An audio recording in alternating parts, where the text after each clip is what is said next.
আসসালামু আলাইকুম, আমি তৌফিক, লোকে কি কয় থেকে। আপনারা ইতিমধ্যে অবগত আছেন যে গত কয়েকদিন যাবৎ যে ভারী বর্ষণের কারণে খুলনা শহরের বিভিন্ন স্থানে যে জলবদ্ধতার সৃষ্টি হয়েছে সেটা নিয়ে খুলনা শহরের মানুষজন চরম দুর্ভোগে আছে। আমরা এই মুহূর্তে দাঁড়িয়ে আছি খুলনা আবু নাসের বিশেষায়িত হাসপাতালের সামনে।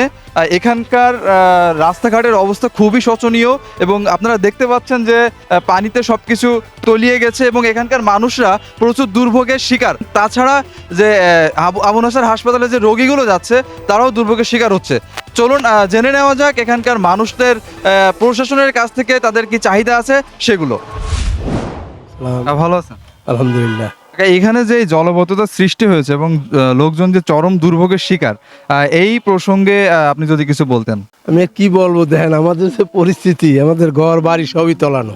এই পানি টানতেছে, আবার ঘরের একটু হালিয়ে যাচ্ছে, আবার স্টাইল আবার তলাই যাচ্ছে, এই পরিস্থিতিতে আছে। এখন এই দুর্ভোগের বিষয়টা তো দেখা যাচ্ছে আমাদের কারণেই অনেকটা হচ্ছে, যে আমরা পানি নিষ্কাশনের সঠিক ব্যবস্থা করতে পারি নাই। তো এই পানি নিষ্কাশনের ব্যবস্থা যদি ঠিকমতো থাকতো তাহলে কিন্তু এই দুর্ভোগটা হতো না। মতামত আর কি বলবো ভাই, এ তো মানুষ সব হলো এর ভিতরে রয়েছে, চলা যায় না। এখানে তো ওই যে গাড়ি একটা ফাঁসি গেছে। এখন দুর্ভোগ তো হচ্ছেই, তো আমরা এই হ্যাসেলটা ভোগ করছি, কিন্তু কোনো কর্তৃপক্ষ থেকে দেখছি না কোনো কিছু, এর কোনো সলিউশন দেখছি না। সলিউশনটা হলে বেটার হতো।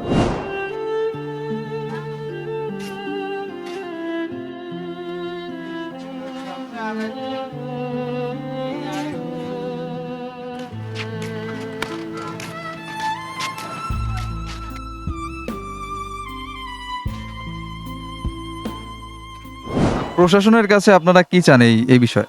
প্রশাসন কি করবে? করবে যারা তো আপনার পৌরসভার লোক, তারাই তো ধরেন রাস্তাঘাট সব আটকাইলে বইরেছে ড্রেন মেরেন দিয়ে। তারাই যদি একটু তাড়াতাড়ি করতো। এক একজনের একটা কর্তব্য, যার যার স্থানে বা যার যার দোকানপাটের সামনে বা যাই হোক, যে কোনো একটা জিনিসের সামনে হোক, তার এই সামনেটা পরিষ্কার করি, ড্রেনে পানি না দেওয়ার ব্যবস্থা করলে রাস্তাটা ক্লিয়ার হবে। কর্তৃপক্ষের উচিত, সরকারের উচিত যে পানি নিষ্কাশনের ব্যবস্থাটা আর একটু ভালো করার, তাহলে দেখা যাচ্ছে এই দুর্ভোগটা আর হবে না। কারণ শহরের মানুষের একটাই থাকে যে শহর জীবনটা এই গ্রামের মতো এতটা দুর্ভোগের হবে না, কিন্তু এখন দেখা যাচ্ছে শহর জীবনে আরও দুর্ভোগটা বেশি হচ্ছে গ্রামের তুলনায়। এখন সিটি কর্পোরেশনের গাফিলাতি আছে এই বিষয়ে, এটা কি আপনি মনে করেন? তা তো অবশ্যই, এটা যাদের আন্ডারে আছে তাদেরই ফল্ট। আদারওয়াইজ এটা তো আমাদের হাতে নাই।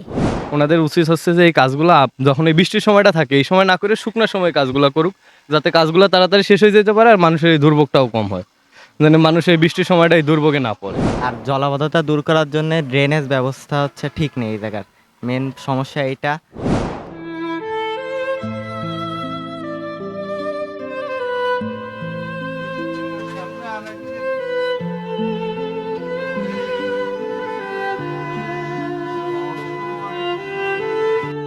দর্শক, প্রতি বছর এই যে জলবদ্ধতা, এর জন্য দায়ী কে? আপনি, আমি নাকি সরকার?